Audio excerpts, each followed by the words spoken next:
Ya, neraca perdagangan Indonesia semakin menarik ya untuk dicermati. Mengapa demikian? Karena ini adalah salah satu data yang benar-benar menggambarkan dampak dari pandemi COVID-19 ke perekonomian tanah air secara real melalui ekspor dan juga impor. Nah, meskipun neraca perdagangan pada bulan Mei ini surplus, namun jika kita ulik lagi datanya, bisa dikatakan bahwa perekonomian kita sedang tidak baik-baik saja. Karena dalam rilis Badan Pusat Statistik siang tadi, angka penurunan ekspor dan impor ini tidak main-main. Nah, kita akan lihat seperti apa detailnya dalam neraca dagang surplus tapi bukan nilai plus. Nah, dalam rilis Badan Pusat Statistik, neraca perdagangan Indonesia ini menang banyak ya. Kalau kita lihat di sini ataupun juga ini artinya adalah mencatatkan surplus yang sangat tinggi yaitu 2,09 miliar dolar Amerika Serikat. Ini terbaik kedua kalau kita lihat di sini sepanjang tahun 2020 setelah Februari 2020 begitu ya. Nah, di satu sisi neraca perdagangan yang surplus sebesar ini bisa menjadi kabar baik ya. Jadi ada harapan bahwa transaksi berjalan ataupun juga current account defisit yang mencerminkan ekspor impor barang dan juga jasa ini akan membaik pada kuartal 2 2020.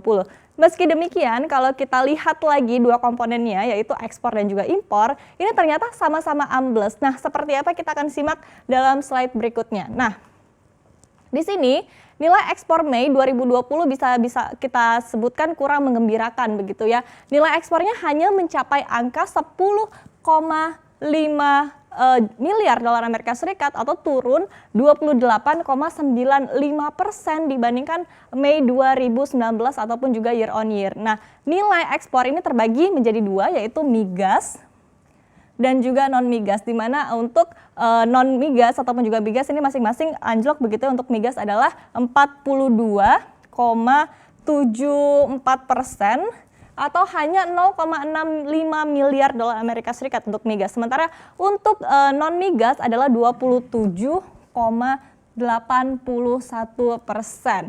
Sebetulnya anjloknya nilai ekspor ini sudah bisa diprediksi ya, karena di tengah pandemi permintaan barang dari negara-negara lain ini juga berkurang. Dan kalau kita lihat di sektor non-migas, ekspor pertanian juga ambles, yaitu amblesnya adalah 25,48%. Kemudian untuk ataupun juga 0,24 miliar US dollar. Kemudian untuk industri pengolahan juga anjlok yaitu 25,9%. Sementara ini adalah nilainya sebesar 8,31 miliar dolar Amerika Serikat dan pertambangan juga merosot dalam 38,11%. Kalau kita lihat ini angkanya nggak main-main begitu, lebih dari 20% rata-rata. Dan ekspor yang turun ini bisa menggambarkan dua hal. Yang pertama, kinerja produksi dalam negeri ini tidak bisa perform dengan baik mengingat bahwa PSBB diterapkan sepanjang bulan Mei 2020, kemudian ditambah lagi ada bulan suci Ramadan dan juga libur Lebaran. Kemudian yang kedua adalah permintaan dari negara-negara lain yang berkurang secara drastis karena menurunnya daya beli masyarakat di negara-negara tersebut. Kemudian ekspor yang ambles ini sangat dalam juga bisa membuat prospek pertumbuhan ekonomi kuartal 2 tahun 2020 ini menjadi suram. Dan sebagai informasi, ekspor ini berperan sekitar 17% dalam pembentukan PDB nasional. Jadi dengan angka yang terkontraksi cukup dalam, hampir 30% ini bisa kita katakan bahwa potensi sumbangsi ekspor untuk pertumbuhan ekonomi di kuartal 2 tahun 2020 tampaknya hilang begitu ya. Kemudian kita akan lihat di slide berikutnya, impor kita di bulan Mei 2020 juga tercatat ambles parah, bahkan lebih parah dibandingkan ekspor gitu ya. Nilai impor Indonesia Mei ini hanya sebesar 8,44 miliar dolar Amerika Serikat atau turun 42,2%.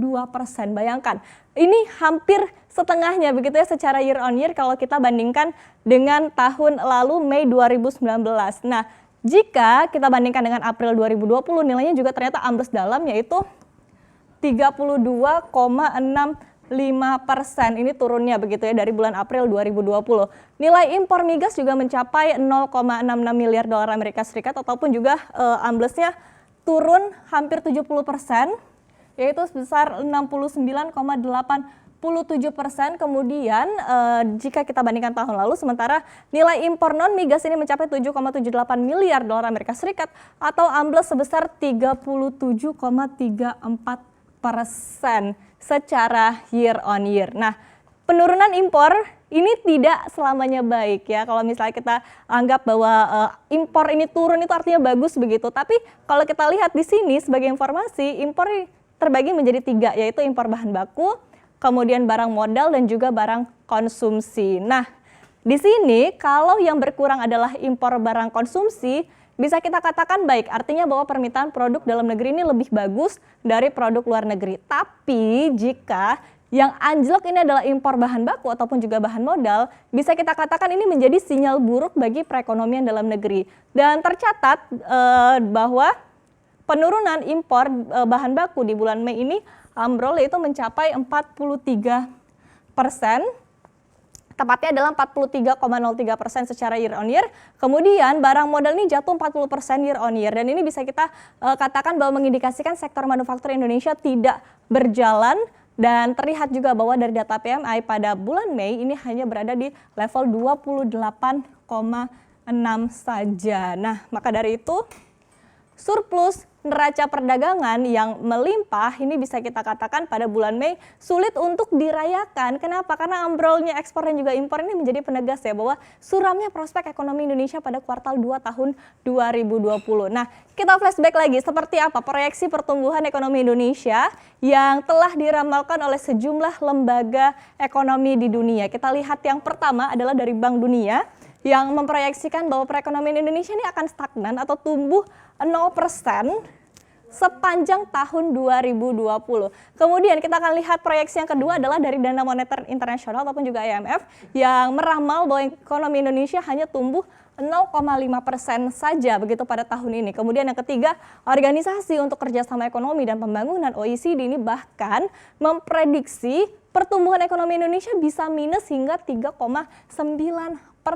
begitu ya. Jadi ada 2 skenario yang disampaikan oleh OECD, yaitu skenario pertama jika hantaman COVID-19 hanya 1 kali, maka minusnya 2,8%. Tapi kalau misalnya terkena 2 kali, ini maka ataupun juga kita sebut second wave ini, maka minusnya adalah 3,9%. Jadi meski neraca dagang Indonesia surplusnya lumayan banyak begitu ya, tapi bukan saatnya untuk kita berbangga. Karena di masa sulit seperti ini pemerintah perlu putar otak untuk memperbaiki neraca dagang demi menjaga pertumbuhan ekonomi dari gempuran pandemi COVID-19.